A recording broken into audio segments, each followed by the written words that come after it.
this is Werewolf, and thank you for tuning in to Werewolf at the Movies for another exciting movie review. Today I'm going to be reviewing the film Waiting. Waiting is a film based in a restaurant, and it follows the life of a few different restaurant workers, including the cooks and the waiters and the hostess and that kind of thing. So I'm kind of partial to this film, as you guys may or may not know if you've been watching for a long time. I used to be a chef.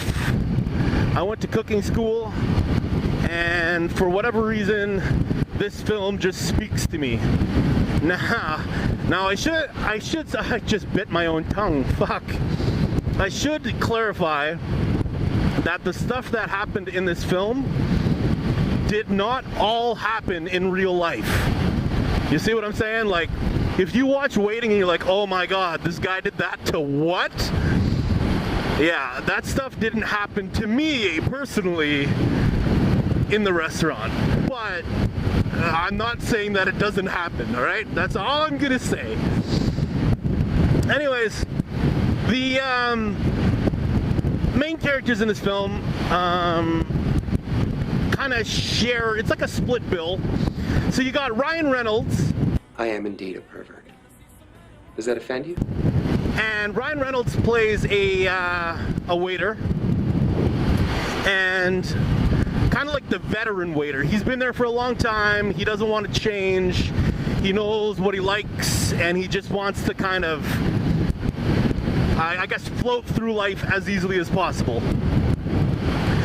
The next character is played by Justin Long. If heterosexual men can't show their cocks to each other, what the hell are we doing? And he also plays a waiter, but he's kind of confused about where he wants to be in life and what he wants to do. But it follows him through this this shift at the restaurant, and and how he kind of falls apart and shit. And you know what? It's solid. His story is solid, so I'll let it speak for itself when you guys check out the film. The third actress in this film is Anna Faris.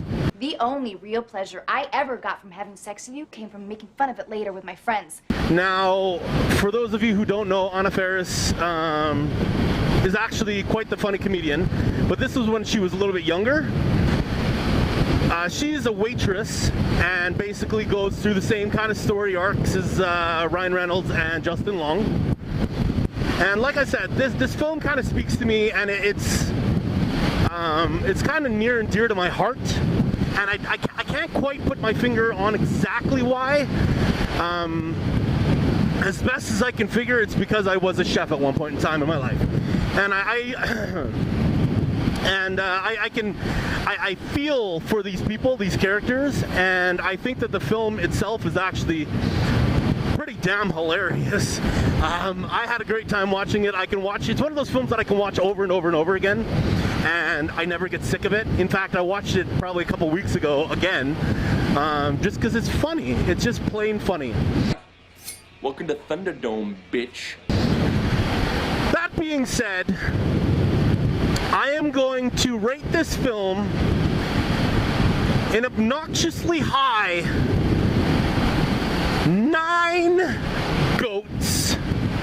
If you can pull it off, you are a god among men, all right? Out of 10. 9 goats out of 10. And if you don't know what a goat is, check out the film, and you'll probably hate me for it. But 9 goats out of 10. That was a really quick one, so thanks for watching, guys. What are you looking at, fuckwad? I hope you enjoyed it. It's a little bit windy here, and I'm having a hard time hearing myself actually in my own helmet. I hope the audio is okay because I've restructured my helmet. I'm on my 10th version of my vlogging helmet. That's right, 1010. It's funny how it works because I'm a really big stickler for audio quality, And when I first started vlogging, my audio wasn't the greatest, and I had no idea as to how I was going to make it any better. Then I kind of stumbled upon other motorcycle vloggers who were talking about it and like, hey, this is how I get my audio so good. So I kind of bastardized what they had and mixed it with other people's that I bastardized, and a lot of trial and error on my part. Even today, before I came out riding, I was on what I call Mark 9 of my helmet, and it didn't work for me. It was crackly and the audio was shitty, so I immediately ripped it apart and I built this helmet version. Now, I shouldn't say I built the helmet. The helmet itself is actually a motorcycle helmet, so don't think I'm that cool that I can make my own helmet. But all the wiring involved and the